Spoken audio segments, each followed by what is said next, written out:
Magandang araw mga kadunong. Welcome sa ating channel, Dunong PH. Kasaysayan, kultura at kaalaman, patnubay sa buhay habang nabubuhay. Kung bago ka pa lamang sa aming channel, huwag kaliligtaang mag-like, mag-subscribe. I-click na rin ang notification bell para updated kayo sa mga bagong video na aming i-upload. Sa araw na ito, pag-aaralan natin ang kasaysayan ng maugmang lugar ng Naga City.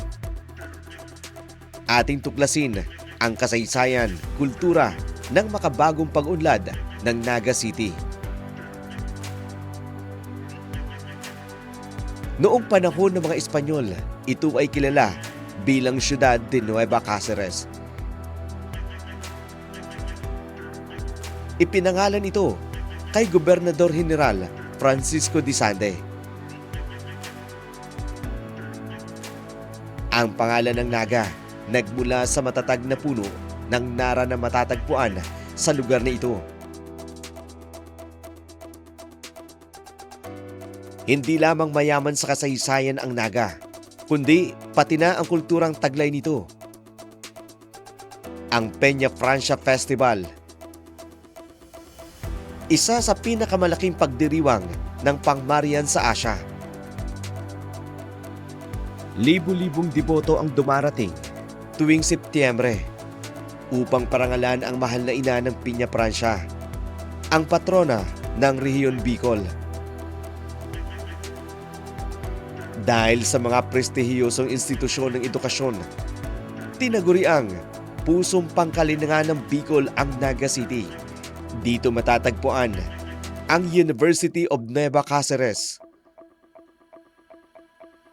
Ateneo de Naga University, Naga College Foundation,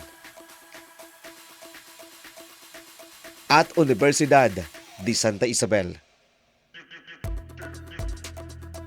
Bilang isa sa pinakamaunlad na lungsod ng Rehiyon Bicol, ang Naga ay sentro ng kalakalang pangkabuhayan. Kilala rin ito sa mga masasarap na pagkain gaya ng Bicol Express at iba pang katutubong inihahanda. Matatagpuan sa rehiyon ng Bicol ang Naga City, na paliligiran ng mga municipality ng Camarines Sur.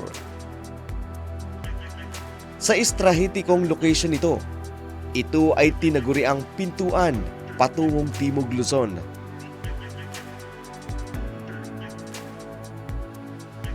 Sa kasalukuyan, kinikilala ang Naga City bilang isa sa mga lungsod ng may pinakamahusay na pag-unlad sa Pilipinas, isang huwaran ng mabuting pamamahala at aktibong pakikilahok ng mga mamamayan.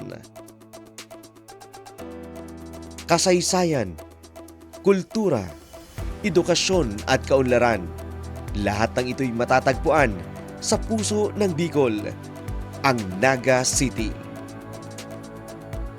Maraming salamat sa panunood, kadunong. Hanggang sa susunod na kasaysayan, kultura at kaalaman, patnubay sa buhay habang nabubuhay.